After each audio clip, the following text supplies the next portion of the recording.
नमस्कार. तुम्हाला वाटेल आज आजी एवढे हसतायत का?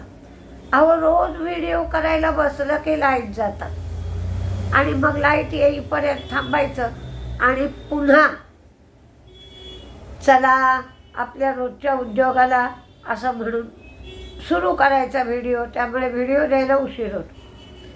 फॉरेन इन्व्हेस्टर्सची विक्री आहे 4342, तर डोमेस्टिक इन्व्हेस्टर्सची खरेदी आहे 2929.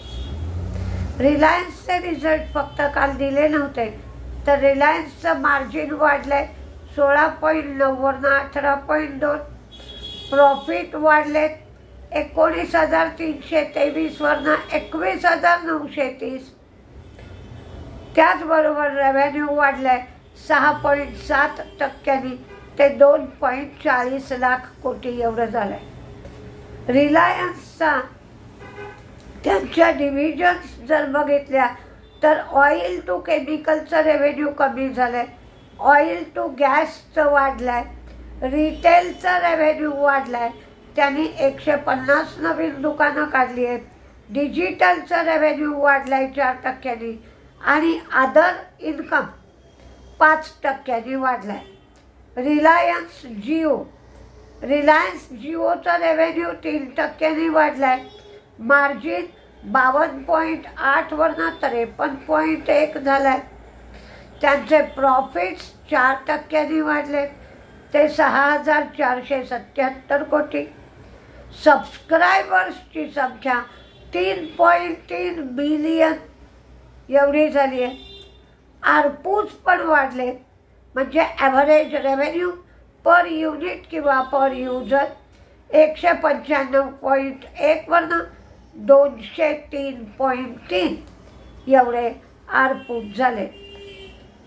TVS मोटरने हिंदी मोटर्स बरोबर मोरोक्कोसाठी करार केलाय. पॉवर फायनान्स कॉर्पोरेशनने तिचे 2 आर्म पॉवर ग्रीड आणि GR इन्फ्राला 13.23 आणि 111.40 कोटीला ट्रान्सफर केले. हटसन ॲग्रोचा प्रॉफिट कमी झालाय 28.7%. रेव्हेन्यू वाढलाय 6.5% आणि मार्जिन कमी झालाय. हॅवेल्सचं प्रॉफिट कमी झालाय, रेव्हेन्यू वाढलाय, मार्जिन कमी झालाय आणि हॅवेल्सने 4 रुपये एवढा डिव्हिडंड दिला आहे. मेट्रो ब्रँड्सचं प्रॉफिट कमी झालंय, रेव्हेन्यू वाढलाय, मार्जिन वाढलाय. IRIS कर्नाटक सरकारबरोबर MSME इकोसिस्टीमला सपोर्टसाठी त्यांनी करार केलाय. इप्काला रतलाम सेंट्रल GST कडून 2017-18 साठी आणि 2021-22 साठी 54 लाख GSTची ऑर्डर मिळाली आहे. MRPL टोलूने पार्सल त्यांनी लॉन्च केलाय. IRDA GMR energy GMR power बरोबर हायड्रो इलेक्ट्रिक पॉवरसाठी त्यांनी जॉईंट व्हेंचर केलाय.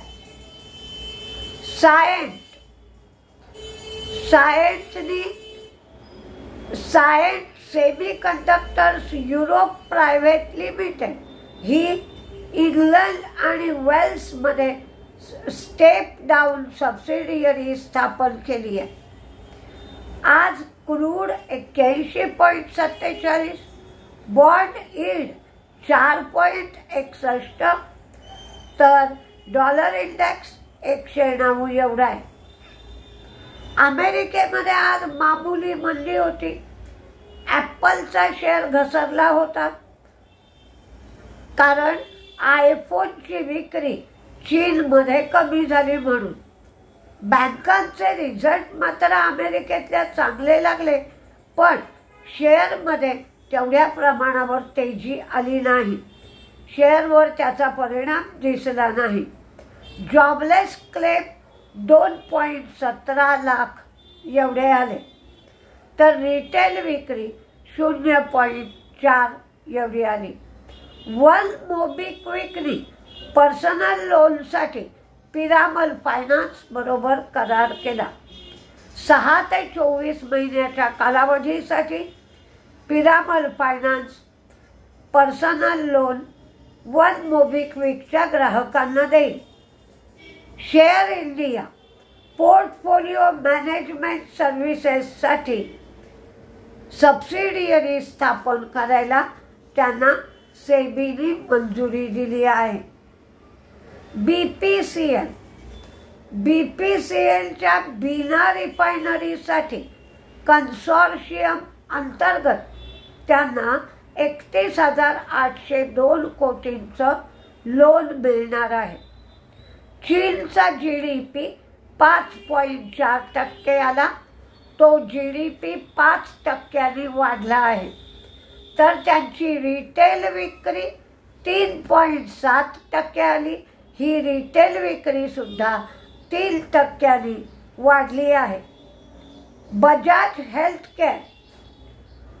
बजाज हेल्थकेअरला मॅग्नेशियम थेरिओनेटचं भारतात उत्पादन करायचं, डिस्ट्रीब्युशन करायचं आणि विक्री करायची याचे अधिकार थेरिओटेक LLC कडून मिळाले आहेत. आज तेजीमध्ये कुठल्या शेअरमध्ये राहू शकते, तर आज ऑटो शेअरकडे लक्ष द्यायचं. कदाचित काल LMEला ॲल्युमिनियमचे भाव वाढले होते, म्हणून ॲल्युमिनियमच्या शेअरकडे लक्ष द्यायचं. आणि ऑटो शेअर्स, काल रेल्वेचे शेअरही वाढले होते, तर आज काय होतं आहे हे बघायचं. तेजीमध्ये One MobiKwik, TVS Motor, Metro Brand, BPCL, AU Small Finance, Bharti Airtel, Biocon, कॅम्प्स, Dabur, Kotak Mahindra, Power Finance, Mundra, HUL, Aadhar Housing, Maruti, SBI Card, SRF, Navin Fluorine, MCX, IRCTC, PNB Housing, Share India Securities, Lakshmi Machine. कारण टेक्स्टाईलसाठी यावेळेला बजेटमध्ये तरतूद असण्याची शक्यता आहे. फिनिओटेक्स,